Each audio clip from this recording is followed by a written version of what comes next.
다 자리에서 일어나셔서 주의 말씀을 받으십니다. 예레미야서 23장 33절로 40절까지 말씀. 여러분의 성경으로 구약성경 1088쪽 부분에 있습니다. 예레미야서 23장 33절로 40절까지 말씀. 우리 천천히 함께 합독할까요? 23장 33절부터 40절까지 함께 봉독하십니다. 이 백성이나 선지자나 제사장이 내게 물어 이르기를 여호와의 엄중한 말씀이 무엇인가 묻거든 너는 그들에게 대답하기를 엄중한 말씀이 무엇이냐 묻느냐 여호와의 말씀에 내가 너희를 버리리라 하셨고 또 여호와의 엄중한 말씀이라 하는 선지자에게나 제사장에게나 백성에게는 내가 그 사람과 그 집안을 벌하리라 하셨다 하고 너희는 서로 이웃과 형제에게 묻기를 여호와께서 무엇이라 응답하셨으며 여호와께서 무엇이라 말씀하셨느냐 하고 다시는 여호와의 엄중한 말씀이라 말하지 말라. 각 사람의 말이 자기에게 중벌이 되리니 이는 너희가 살아계신 하나님 만군의 여호와 우리 하나님의 말씀을 망령되이 사용함이니라 하고 너는 또 선지자에게 말하기를 여호와께서 내게 무엇이라 말씀하셨으며 여호와께서 무엇이라 말씀하셨느냐 너희는 여호와의 엄중한 말씀이라 말하도다. 그러므로 여호와께서 이와 같이 말씀하시되 내가 너희에게 사람을 보내어 너희는 여호와의 엄중한 말씀이라 하지 말라 하였으나 너희가 여호와의 엄중한 말씀이라는 이 말을 하였은즉 내가 너희를 온전히 잊어버리며 내가 너희와 너희 조상들에게 준 이 성읍을 내 앞에서 내버려 너희는 영원한 치욕과 잊지 못할 영구한 수치를 당하게 하리라 하셨느니라. 이는 하나님의 말씀입니다. 하나님 감사합니다. 자리에 앉으십니다. 아버지 하나님, 오늘도 생명의 말씀 앞에 저희들이 모였습니다.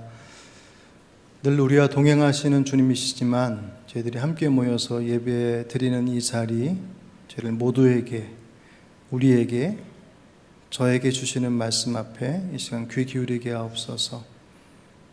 가지고 있는 근심과 염려와 걱정과 너무나 많은 생각들이 주의 말씀을 가리지 않도록 이 시간 성령 하나님께서 도와주시옵소서.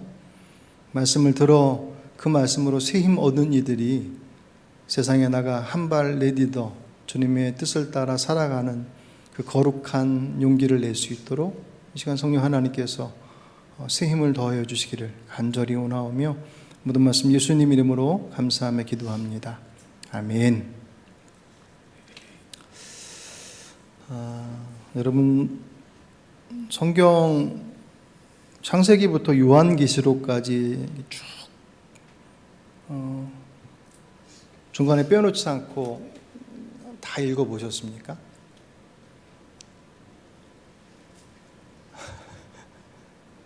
거기 눈 마주치면 물어볼까 봐 고개 숙이시는 거예요? 이렇게 책을 보면요, 이렇게 밑에를 보면 많이 본 데는 이렇게 흔적이 남는 거 아시죠? 어떤 분은 창세기하고 마태복음만 새콤해요.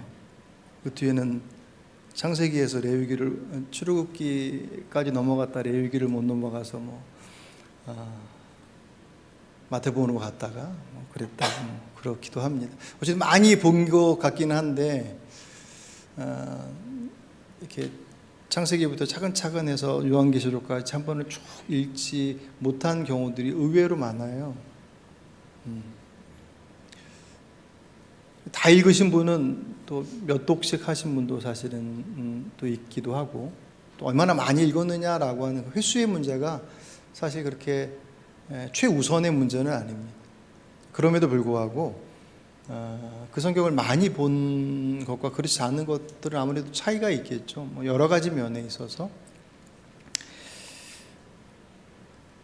성경을 읽을 때 여러분 어떤 생각이 드십니까? 성경을 이렇게 쭉 읽어 나가시면 그 내용을 통해서 아 이런 말씀이구나라고 하는 것을 잘 이해하시면서 보십니까? 아니면 아무리 봐도 무슨 말씀인지 잘 이해가 잘 안 되는 말씀?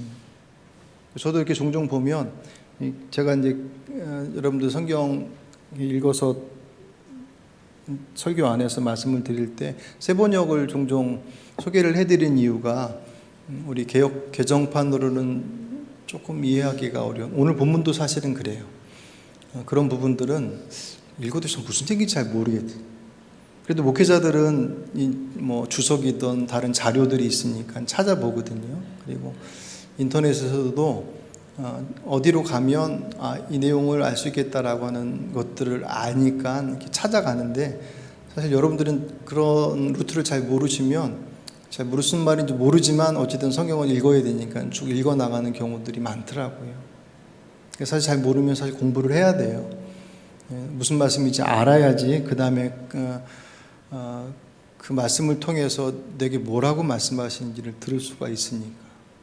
그래서 성경을 읽는 분들의 반응들은 다양하게 나타나는데, 특별한 경우도 있어요. 성경을 읽다가 아주 특별한 경험을 하시는 경우들도 있는 것을 보게 됩니다. 그런 걸 보면 그 특별한 경험을 하는 분들이 특출나게 성경에 대한 지식이 해박하거나 뭐 신앙생활 아주 깊이 오래 하시고 뭐 그런 경우만이 아니라, 어떤 경우들은 이제 막 예수 믿기 시작한 초신자인데도 불구하고 성경을 읽다가 아주 특별한 경험을 하는 그런 것들을 보게 돼요. 그런 것을 보면 성경이 하나님의 말씀이라고 하는 것이 그런 면에서도 이렇게 확인되는구나라는 생각을 하게 돼요. 제가 청주에서 부교육자로 있으면서 경험했던 내용인데, 제가 이제 새가족 신방을 담당을 했거든요. 근데 담당 전사님이 이제 새가족을 신방해야 된다고 전하면서 그 가정의 이제 사연을 소개를 해주시는데, 따님이 이제 집사님이셔요. 교회 집사님이신데, 그 어머니가 이제 교회 오시기로, 평생 교회 한 번도 안 오셨던 분인데 교회 오시기로 하셨다고. 이유를 들어보니 그 아들이, 그러니까 그 다니고 있는 집사님의 이제 오빠죠. 제가 정확히 병 이름은 기억이 나지 않는데 루게릭병이지, 어쨌든 젊은 나이인데 근육이 점점 굳어져 가서 행동이 점점 더 이렇게 축소되는 거예요. 아마 루게릭이었던 것 같아요. 그러니까 어머니 보시기에 얼마나 안타까웠겠어요. 그러니까 뭐 이러저런 병원도 약도 다 써보지만 안 되어서 이제 옆에서 이제 집사님이 딸도 권면을 했겠죠. 그래서 교회를 가자고, 그래서 가식으로 결단을 하신 거예요. 이 어르신이 그래 교회 가겠다라고 결단을 하면서 목사님을 먼저 좀 만나뵀으면 좋겠다고 그런 말씀을 하셨대요. 아무래도 이제 아들에 대한 부탁을 하시고 싶은 것이었겠죠.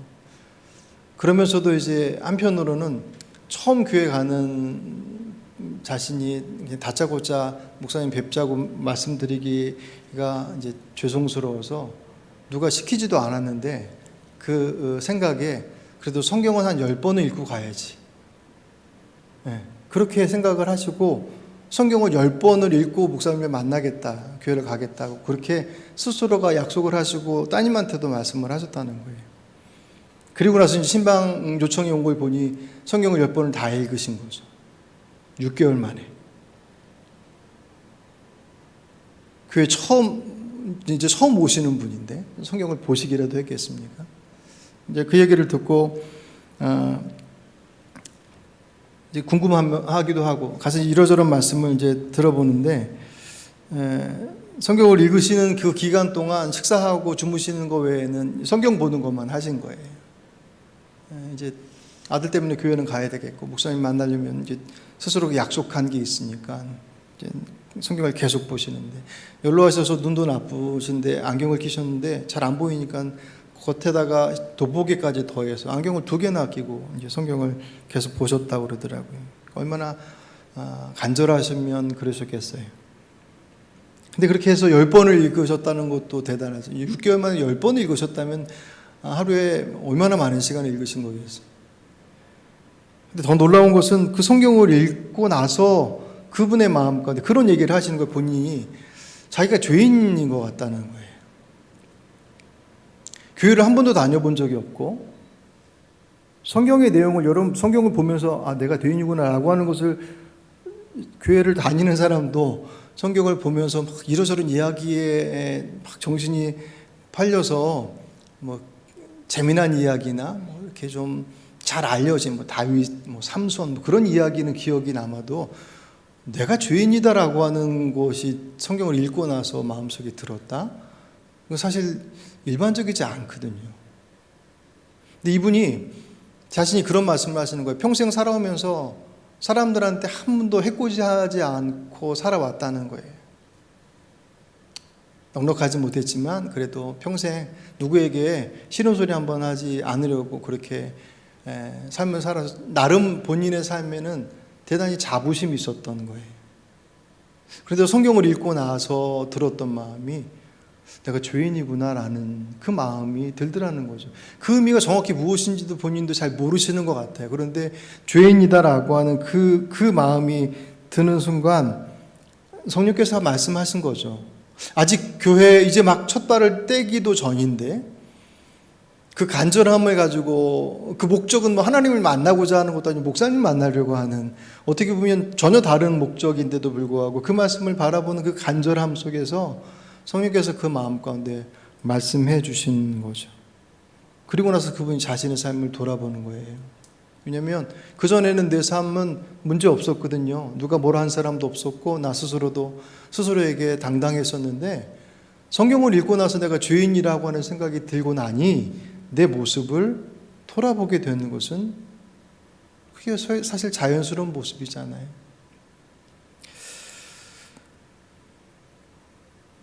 제가 그 모습을 보면서 성경이 하나님의 말씀이다라고 하는 것이 여러 가지 방면으로서 증명되기도 하지만 조금은 다른 측면에서 맞아, 그렇지. 하나님 여전히 이 성경은 그냥 문서로 되어 있는 스테디셀러로 전 세계에서 가장 많이 읽혀지고 팔린 책으로서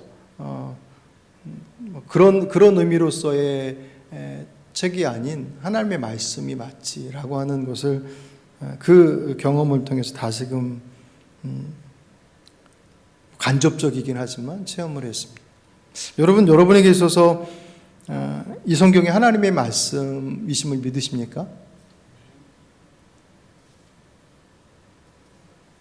이 성경이 하나님의 말씀인 것을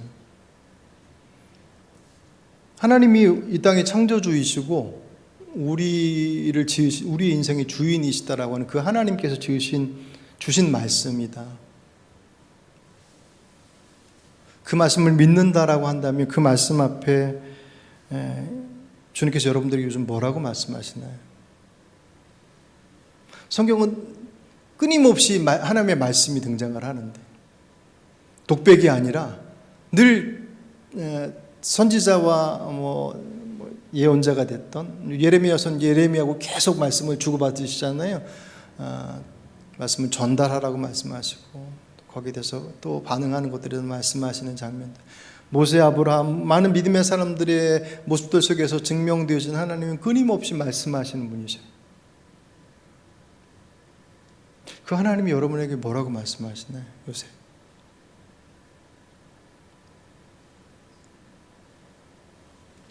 말씀 안 하시나요? 말씀하시는데 못 듣는 건 아닌가요? 아니, 말씀하신다는 것을 생각조차 해보지 못하실 수도 있을 수도 있죠. 성경을 읽으면서 하나님의 말씀이 내게 말씀을 하셔. 소위 우리가 은혜 받았다라고 말씀하실 때 공통된 내용은 다 알고 있었던 성경의 내용이 남의 이야기가 아니라 나의 이야기라고 하는 것으로 연결될 때 우리가 흔히 은혜 받았다라고 표현을 하죠. 하나님은 말씀하시는 분인데 이 성경이 하나님의 말씀으로서 우리가 이 성경을 읽을 때 그분께서 우리에게 요새 우리가 이제 예레미야서를 묵상하잖아요. 예레미야서를 통해서 여러분에게 뭐라고 말씀하시나요? 오늘 33절부터 읽었는데 읽으시면서 쭉 같이 읽으셨잖아요. 쭉 읽으시면서 반복된 구절이 등장하는데 7번이나 반복돼요. 여호와의 엄중한 말씀, 여호와의 엄중한 말씀. 계속 반복해서 이 엄중하다라고 하는 뜻이 엄격하고 정중하다라는 뜻이에요. 하나님의 엄격하고 정중한 말씀. 그러면 연결이 되잖아요. 그런데 33절의 내용은 뭐냐면 그 하나님의 말씀을 엄중하다고 말하는 사람들에게 대해서 주님께서 책망하시고 그들을 징계하시겠다라는 내용이 33절의 말씀이에요. 그러면 언뜻 이해가 안 되잖아요. 하나님의 말씀을 엄중하게 여기는 사람, 하나님의 말씀을 가볍게 여기면 책망의 대상이 되지, 하나님의 말씀을 엄중하게 여기는데 왜 책망의 대상이 돼요? 그래서 세번역을 좀 보셔야 돼요. 세번역에는 이 하나님의 여호와의 엄중한 말씀을 뭐라고 번역했냐면 부담이 되는 주님의 말씀이라고 되어 있어요. 이게 이렇게 전혀 다른 의미로 기록된 이유가 이 엄중하다라고 하는 히브리어 단어가 이중적 의미를 갖고 있어서 그래요. 그래서 이 말씀은 우리에게 두 가지 의미를 전달해 줍니다. 물론 하나로만 적용할 수도 있긴 하겠지만 두 가지로 적용하는데, 하나님의 엄중한 말씀이다라고 말하는 이들, 그 말하는 이들에게 하나님 말씀 엄중하다라고 말하지 말라 계속 말씀하고 있잖아요. 그 첫 번째 이유가 뭐냐면 오늘 우리가 33절부터 보시지만 앞에 부분 보시고 예레미야서에서 계속 등장하고 있는 예레미야 선지자의 반대편에 있는 한 무리가 있는데 누구냐면 거짓 선지자들이에요. 거짓 예언자들. 그들이 하나님의 말씀을 뭐라고 얘기냐면 자신들이 전하는 그 자신들의 이야기를, 거짓 예언과 거짓 내용들을 하나님의 엄중한 말씀이라고 거짓으로 전하는 거예요. 그들에게 너희들이 니들 얘기하면서 니들 얘기가 나의 이야기인 것처럼 얘기하지 말아라. 예레미야서뿐만 아니라 구약시대에 보시면 예언자가 두 종류의 예언자가 존재해요. 하나는 궁중 예언자라고 해서 궁궐 안에서 권력가들과 옆에서 국정을 운영하는 이들이 이제 나라의 운명이라든가 여러 가지 상황에 대한 것을 물으면 이제 하나님 앞에 이제 묻는 역할, 제사장들의 역할도 있지만 예언자들도 그런 역할들을 했었거든요. 그들이 가까이서 왕이나 권력자들에게 그 문제에 대해서 예고를 하고 복을 빌어주는 제도권 안에 들어있는 이들이에요. 문제는 이들이 예언자라고 하는 이름을 가지고 있었지만 그들의 눈과 귀는 하나님께로보다는 왕에게 더 귀 기울여져 있어요. 받은 말씀을 전하는 것이 아니라 왕이 좋아하는 말이 무엇인지에 훨씬 더 많은 관심을 가지고 있습니다. 그러니까 예언자로서의 실질적 기능을 못하는 거예요. 예언자는 하나님의 말씀을 받아 전하는 사람인데, 궁중 예언자들의 모습들은 하나님의 말씀보다는 왕들이 좋아하는 말, 그러니까 왕이 좋아하는 말이 뭐겠습니까? 정말 어려운 상황에 대해서 걱정하지 말라고 하나님께서 지켜주실 거라. 우리 예레미야에서 계속 나오죠. 거짓 선지자들, 거짓 예언자들이 동일하게 얘기하는 것이 뭐냐면 하나님은 평화이시고 하나님은 능력이 많으신 분이다. 걱정하지 말아라. 지켜주실 것이다. 그들의 말은 하나님의 말씀이라고 하는 포장지를 이렇게 씌워가지고 있긴 하지만 그 말씀이 그들을 점점 깊은 잠으로 빠져들게 만들어요. 마치 아편과 같이. 말씀을 들으면 들을수록 그들이 깨어나는 것이 아니라 그 말씀에 더 침몰하는, 그에 비해서 다른 한 축의 예언자는 예레미야와 같은 이들이었습니다. 하나님께로 부름받아서 하나님의 말씀을 전하는, 그들은 아주 날카로웠었고 냉철했어요. 거침이 없었어요. 왜냐하면 그것이 예언자의 사명이거든요. 예언자가 해야 될 가장 중요한 것은 받은 말씀을 덧붙여서도 안 되고 빼서도 안 돼요. 언제 덧붙이고 언제 뺄까요? 이 말씀이 뭔가 좀 부족해. 사람들이 기대하는 말씀 같지가 않아. 뭔가를 더 더해서 하나님께서 더 풍성해 주실 거예요. 그럼 듣는 사람이 벌써 그렇게 뭔가 덧붙여졌다라는 것은 주신 분의 메시지가 아니라 받는 사람의 마음을 더 많이 생각하기 때문에, 뭔가를 뺀다라는 것은 듣는 사람이 부담스러워할 것 같으니까는 거기에 이렇게 적절하게 그 순간 예언자는 예언자의 기능을 상실하는 것입니다.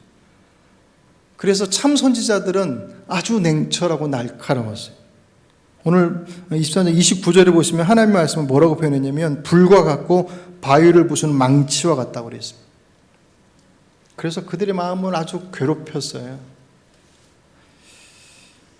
그러니까 늘 쓴소리를 하니까 지금 정신 없어 죽겠고 언제 나라가 망할지도 몰라 죽겠는데 계속 망한다는 얘기만 하고, 선지자가 하나님께서 능력으로 지켜주신다라고 하는 위로의 말은 안 하고 맨날 모여서 죄를 고백하고 빨리 돌아와라, 심판이 코앞까지 왔다, 계속 얘기하는 그 얘기를 듣고 있는 그들의 그 반응들은 권력자들의 입장에서는 자신들에게 한없이 좋은 말, 따뜻한 말, 달콤한 말을 하는 궁중 예언자들과 예레미야 선지자와 같은 이 두 부류의 이야기들 중에서 어디에 그 마음을 더 많이 두겠는가? 그냥 우리 생각해 보면 인간적으로 더 마음이 쓰이는 곳이 있겠. 정말 주의 말씀을 귀 기울이려고 하는 이는 그 말씀에 따뜻하냐 냉철하냐라고 하는 것을 떠나서 진짜가 뭐야라고 하는 것에 관심을 갖겠죠. 그리고 실질적으로 예레미야서를 보면 예레미야 선지자가 심판만 선언하지 않았거든요. 그들이 돌아올 것에 대한 회복과 위로에 대한 말씀이 계속 덧붙여졌어요. 그런데 그들의 귀에는 그건 들어오지 않죠. 왜냐하면 회개하고 돌아와야지 회복이 쫓아오니까. 거기다가 이 궁중 예언자들, 거짓 예언자들이 무엇을 더 했냐면 오늘 25절부터 32절까지의 내용 중에 꿈에 대한 얘기가 나와요. 하나님께서 꿈으로 말씀하셨다. 하나님께서 꿈으로 말씀하지 않으셨거든요. 32절 앞에 여러분 화면에 있어요. PPT에 제가 올려놨는데 세 번역으로 제가 읽어드리겠습니다. 보이시는 분들은 앞에 보십시오. 좀 화면에 잘 안 보일 텐데. 허황된 꿈들을 예언이라고 떠들어대는 자들은 내가 대적하겠다. 허황된 꿈들을 예언이라고 떠들어대는 자들은 내가 대적하겠다. 나 주의 말이다. 그들은 거짓말과 허풍으로 내 백성들을 그릇된 길로 빠지게 하는 자들이다. 나는 절대로 그들을 보내지 않았으며 그들에게 예언을 하라고 명하지도 않았다. 그러므로 그들은 이 백성에게 아무런 유익도 끼칠 수 없는 자들이다. 나 주의 말이다. 아멘. 그들은 신비로운 것으로 백성들을 현혹시키려 했어요. 하나님께서 꿈으로 말씀하셨는데 라고 얘기하는, 주님께서 말씀하지도 않으셨고 보내지도 않으셨던 것을 자신의 마음대로 그들을 위해서 전했습니다. 주님께서 그들에게 더 이상 엄중한 주의 말씀이라 얘기하지 말아라. 내 말을 하나님의 엄중한 말씀이라고 더 씌우지 말아라.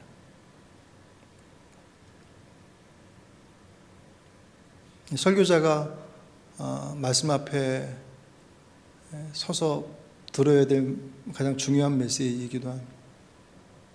제가 이 강단에서 여러분들에게 전하는 메시지가 오늘 주님께서 이들을 향해서 꾸짖으셨던 것처럼 네 말을 마치 하나님의 말인 것처럼 전하지 말아라. 내가 네 쫓아버리겠다라고 말씀하시거든요. 설교자는 늘 그 점검 가운데 있어야 할 책임이라고 하는 것까지도 할 것도 없이, 그것이 사실 어떤 의미에서 보면 선지자와 예언자가 살 수 있는 길은 주의 말씀 앞에 견고하게 서는 것, 깨끗하게 서는 것밖에 없었거든요. 지금의 설교자도 마찬가지죠. 제가 여러분에게 뭔가를 전하기 위해서 뭔가를 덧붙이려 한다면 이 말씀의 경고가 그 대상자가 될 수밖에 없겠죠. 그 말씀 앞에 늘 비춰 보는 모습들을 가지려고 애를 씁니다. 이 말씀은 그 설교자들 말씀을 전하는 이들뿐만 아니라 그 말씀을 다르게 적용한다고 한다면 그 하나님의 말씀을 그 세 번역에서 번역했던 것처럼 그 말씀을 부담스러워하는 이들에게 주시는 말씀이기도 해요.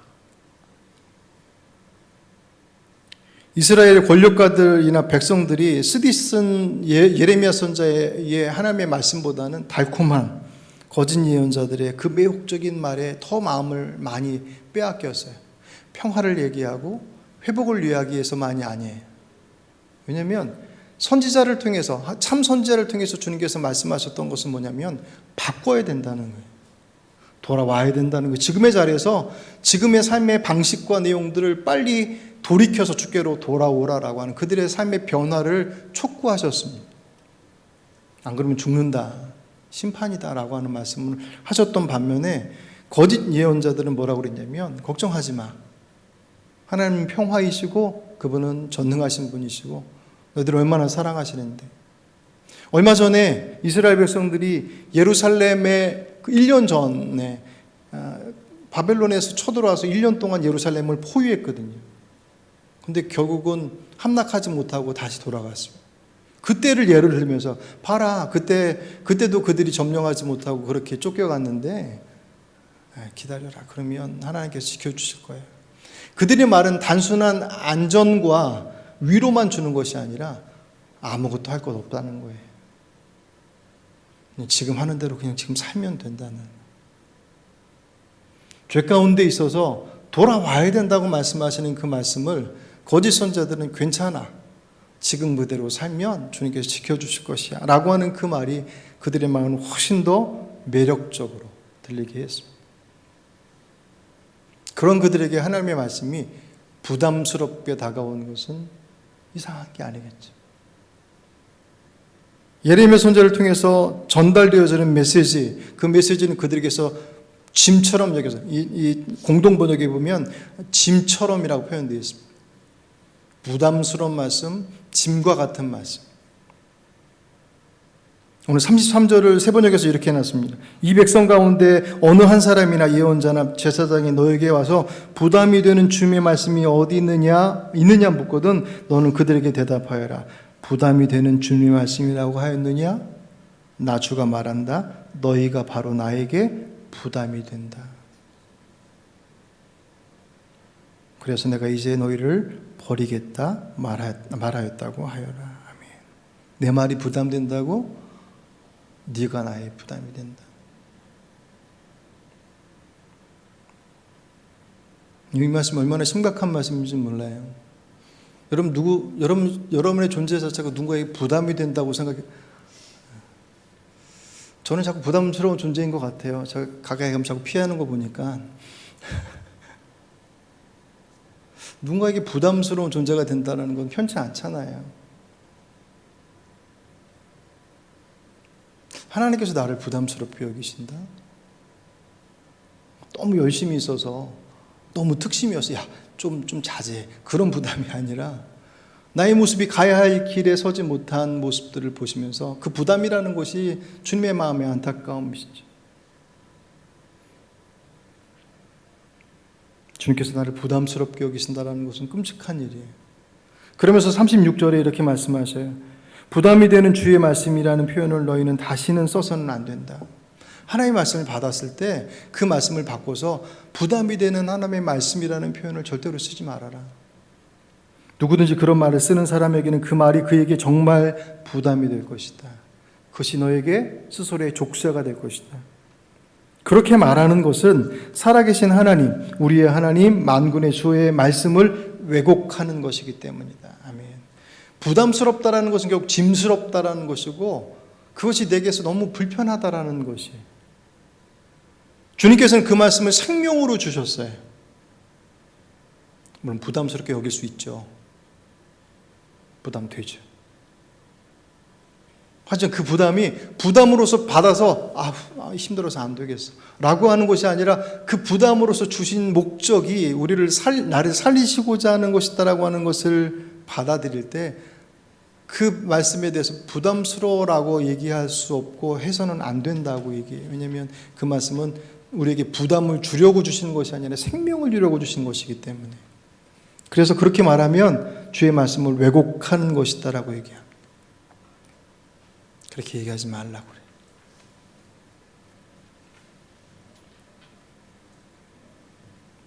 여러분에게 있어서 주의 말씀은 어떻게 다가오십니까? 주의 말씀을 읽으면 여러분들에게 부담으로 다가오는 부분들이 뭐가 있습니까? 있어요. 부담으로 안다고 늘 해맑게 생명의 말씀이고 감사와 기쁨의 말씀으로만 다가오지 않아요. 우리의 그릇이 그렇게 크지 않으니까. 우린 부족하기 때문에 주의 말씀이 다가왔을 때 우리의 믿음의 그릇은 그 말씀 앞에 충격을 받아요. 부담되죠. 그 부담되는 그 자리가 바로 내게 있어서 조정을 요구하시는 자리더라는 거예요. 성경은 그 부담되는 말씀에 두 가지의 반응을 소개를 합니다. 그 말씀을 받았을 때 그 말씀이 되게 부담이 되는 그 이유는 그 말씀이 내 안에 있는 것들을 다 들추어내기 때문에 그래요. 히브리서 4장 12절 하나님의 말씀은 살아있고 힘이 있으며 어떤 양날의 칼보다 날카로워서 사람 속을 꿰뚫어 혼과 영을 갈라내고 관절과 골수를 갈라놓기까지 하며 마음에 품은 생각과 의향을 가려냅니다. 아멘. 이 히브리서 4장 12절의 말씀은 주의 말씀이 내 안에 들어올 때 내 삶을 다 들추어내신다고 말씀하세요. 우리가 성경을 읽잖아요. 이 성경에 하나님의 말씀인 것을 믿고 이 성경을 통해서 하나님께 내게 말씀하실 것을 기대하고 읽으면 읽어나가는 어느 순간 그 말씀이 내가 성경을 읽는 것이 아니라 성경이 나를 읽어요. 성경이 나를 읽는다는 표현이 방금 읽어드렸던 히브리서 4장 12절 내 안에 숨겨진 의도를 드러내십니다. 그래서 말씀 우리의 거울이라고 표현하는 거예요. 죄인지 몰랐는데 성경을 보다 보니 그게 죄더라는 거예요. 그 죄의 모습이 말씀을 통해서 내가 비춰졌어요. 히브리서의 말씀은 훨씬 더 구체적이면서 뭐라 그럴까요? 아주 세밀하게 표현했죠. 아주 그 칼날 같은 그 날카로움으로 숨겨져 있는 의도를 다 들춰내신. 왜 들춰내시겠어요? 들춰내기 불편한 거예요. 네, 감춰뒀던 것들이 드러났기 때문에. 왜 드러나게 하셨어요? 살리시려고. 그것의 두 가지 반응이 하나는 그 부담스러움에 그 말씀을 밀쳐내. 가장 대표적인 사람이 마가복음 10장에 등장하는 부자 청년이에요. 이 청년이 부자예요. 젊은 사람인데 부자예요. 그리고 사내들인 공의의 공의. 아주 고위직 관리예요. 젊은데 직업도 좋아요. 근데 부자이기까지. 그러면 대체로 어떻죠? 뭐 좋은 사람도 많긴 하지만 대충 여기 힘이 가죠. 젊은 사람들은. 근데 이 사람은 복음서의 내용을 정리해서 보면 예수님께 와서 무릎 꿇고 엎드렸다고 그랬어요. 부족할 것 하나 없는 사람이 주님께 와서 무릎 꿇고 엎드릴 정도로 겸손함을 갖고 무엇을 요청했냐면 더 부자 되게 해달라고 하는 게 아니라 주님 앞에 영생을 얻으려면 어떻게 해야 합니까? 라고 영생에 대해서 물어요. 얼마나 이뻐요. 주님께서 그 말씀을 듣고 나서 야, 하나님의 말씀을 지켜야 된다. 그랬더니 그 말씀을 딱 듣자마자 어렸을 때부터 다 지켰습니다. 그러니까 마가복음 10장 21절 예수께서 그를 눈여겨보시고 사랑스럽게 여기셨다. 예뻐 보이셨어요. 제가 보더라도 예쁠 것 같아요. 그 젊은 나이에 그렇게 성공해서 부족할 것 하나 없음에도 불구하고 하나님의 나라를 생각하고 있는. 주님께서 뭐라고 그러시냐면 그러나 너에게는 한 가지 부족한 것이 있다. 가서 내가 가진 것을 다 팔아서 가난한 사람에게 주어라. 그리하면 내가 하늘에서 보화를 차지하게 될 것이다. 그리고 와서 나를 따라라. 주님께서 그를 귀엽게 보시고 예쁘게 보시고 근데 한 가지가 부족한 게 있어. 네가 가지고 있는 재산 다 팔아서 가는 사람 나눠주고 나 따라와라. 22절 그러나 그는 그 말씀 때문에 울상을 짓고 근심하며 떠나갔다. 그에게는 재산이 많았기 때문이다. 아멘. 주의 말씀은 그 자신도 모르게 자신은 하나님의 나라를 꿈꾸고 그 영생에 대해서 갈망하는 그게 거짓이 아니었어요. 그 청년의 관심이었어요. 그런데 그 청년의 감추어진 진짜 주인이 주의 말씀으로 드러나 버렸어요. 하나님의 나라를 꿈꾸는 줄 알았는데 그 안에는 이 땅이 재물에 가지고 있는 그 중심이 여전히 자리하고 있었어요. 주께서 그것을 들추어내셨어요. 이 청년이 그것 때문에 근심하여 떠나갔습니다. 말씀 우리에게 부담으로 다가옵니다. 우리의 감춰진 것들을 들추어내십니다. 들추어내신 이유는 그것을 통해서 우리를 주의 자녀로 이끌어 가시기 위해서. 똑같이 주의 말씀 앞에 섰던 또 다른 반응, 정반대의 반응을 보였던 사람이 우리가 잘 아는 삭개오입니다. 돈 때문에 민족을 배신하고 피 같은 그 가난하고 정말 극빈의 삶을 살고 있는 동족들이 어쩔 수 없이 로마에 냈던 그 세금의 반을 착복해서 부자가 된 사람들, 세리들. 그 중에서 세리의 장이에요. 그랬던 그가 인생의 공허함을 느끼고 예수님을 찾아가죠. 그리고 주님과 함께 식사를 하고 나서 그 밤에 저녁에 나와서 뭐라고 얘기해요? 삭개오가 일어나 주께 말하였다. 주님 보십시오. 내 소유의 절반을 가난한 자들에게 주겠습니다. 또 내가 누구에게서 강제로 빼앗은 것이 있으면 4배로 하여 갚아 주겠습니다. 아멘. 그 전에 이 삭개오의 인생의 주인은 돈이었어요. 그것 때문에 민족도 다 필요 없어. 그냥 내 삶, 그냥 우리 가족 잘 지키며 살면 되지라고 생각하고 살았는데 살다 보니 인생이 그렇지 않은. 그 공허함의 문제를 해결하기 위해 주 앞에 찾아가서 그 집에 들어가서 식사하면서 무슨 얘기했는지는 나와 있지 않아요. 그런데 분명히 그 말씀 속에서 주님께서는 그 안에 감추어졌던, 그 안에 내재하고 있던 그의 주인을 다 들추어내셨을 거예요. 돈으로 안 되지? 그건 안 되는 거야. 그 말씀이 그에게 왜 부담이 아니었겠습니까? 그것 때문에 민족을 배신한 사람입니다. 하지만 그는 그 부담을 몸으로 안았어요. 그리고 나서 주님 앞에 고백했죠. 제 재산의 반을 드리겠습니다. 4배를 갚겠습니다. 그리고 나 주님께서 그에게 뭐라고 말씀하셔요? 9절에 예수께서 그에게 말씀하셨다. 오늘 구원이 이 집에 이르렀다. 이 사람도 아브라함의 자손이다. 아멘. 주의 말씀이 부담인 이유는 우리를 주의 자녀로 회복시키시기 위함에 있음을 잊지 마시길 바랍니다. 말씀을 정리하죠. 오늘 마지막으로 드렸던 찬양 말씀 앞에서 우리 찬양팀이 어려워요. 그런데도 제가 밀고 나간 제가 이 가사를 보면서 지지난주에 중구청 수련회 하면서 저도 처음 들었어요. 그때는 그냥 그렇구나 그렇게 지나갔었는데 오늘 우리 말씀이 지난 화요일날 큐티 본문이었거든요. 그 말씀을 묵상하면서 이 찬양하고 계속 찬양이 일주일 내내 제 입에서 계속 맴돌았어요.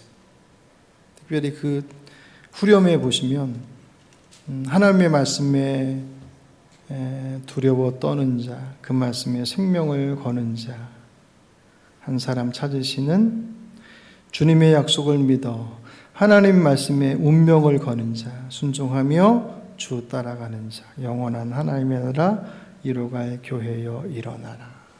하나님의 말씀에 두려워 떠는 자, 나는 주의 말씀에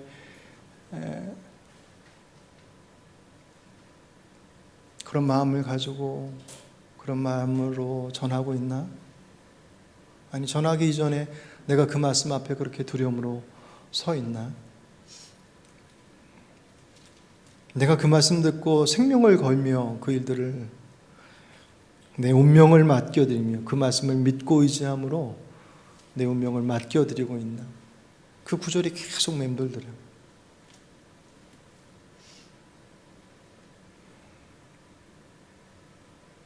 이 시대는 하나님의 말씀을 너무나도 가볍게 또 너무나도 부드럽게 듣기 좋고 보기 좋고 품기 좋게 어쩌면 그렇게 포장하기 급급한 시대인지 모르겠어요. 어느 목사님이 그러시더라고요. 전하시는 말씀 주시는 그분의 말씀 앞에 서지 않고 그 말씀을 들어야 할 회중 앞에 그 마음을 빼앗겨 버리는 순간 그 복음의 칼날은 무뎌질 수밖에 없다. 그렇죠? 한 주간의 삶 가운데 힘겨운 삶 속에서 위로의 말씀이 필요한 이들에게 칼날이 들어온다고 한다면 그것만큼 부담되는 게 어디 있겠어요? 그럼에도 불구하고 칼날이 필요할 때는 그 칼날 앞에 우리를 세우라고 말씀하십니다. 저도 서야 하고 여러분도 서야 합니다. 오늘 이 시간 이 예배의 자리가 그분의 말씀을 받는 자리. 그 말씀이 하나님의 말씀인 것을 고백한다면 그 말씀으로부터 주어지는 그 아주 세세한 내용들 하나하나 앞에 우리가 어떤 태도와 어떤 자세로 서야 할지가 더욱더 선명해지지 않겠습니까? 오늘 여러분들에게 들려준 주의 말씀 중에 부담스럽게 여겨서 멈칫하고 있는 것들이 혹 있다고 한다면 그 부담을 넘어서시길 바랍니다.